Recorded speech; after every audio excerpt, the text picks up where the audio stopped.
எல்லாருமே நீம்கரவள்ளி பாபா கோயிலுக்கு எல்லாருமே போறாங்க.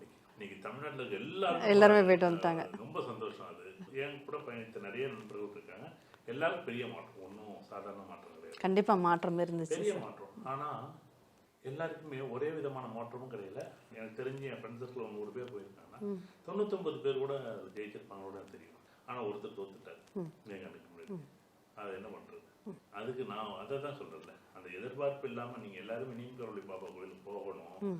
ஆனா நீம்கரவள்ளி பாபா கோயிலுக்கு போற சந்தோஷம். ஆனா என்ன எதிர்பார்ப்போட போறாங்கிறத முக்கியம். அதை விளம்பரப்படுத்துறதோ, அதை எடுத்துக்கிறதோ, அது அவங்க என்ன நோக்கத்துல போறாங்களோ அந்த நோக்கங்கள் வித்தியாசமா இருந்துச்சுன்னா, எதிர்பார்த்தது நல்லா இல்லைன்னா கண்டிப்பா அது ஜெயிக்காது. நான் பார்த்துட்டு எத்தனை பேர் பார்க்கும்போது ஒருத்தர் மட்டும் எப்படி ஒரு மாற்றம் நடக்குது. இதே நீம்கரவள்ளி பாபா கோயில்னா எனக்கு நடந்துச்சுன்னா எனக்கு நடந்துச்சு, என்னை சுத்தி இருக்கக்கூடிய ஃப்ரெண்ட்ஸுக்கு ஒரு 50 பேருக்கு நடந்துச்சு.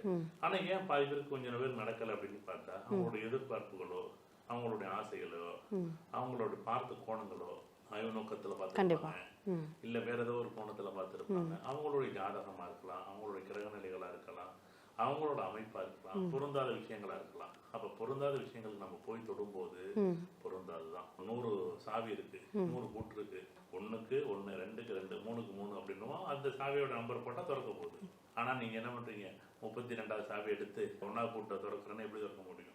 அதே மாதிரிதான் இவர் என்ன பண்ணுவாரு, பொருந்தாத நேரத்துல பொருந்தாத இடத்துக்கு போகணும் அப்படின்னு ஒரு ஜோதிடர் தலையெழுத்தை மாத்துறதும் நல்லதையும் கெட்டதையும் செய்யறது ஜோதிடர். கடவுள் செய்யவே மாட்டார்.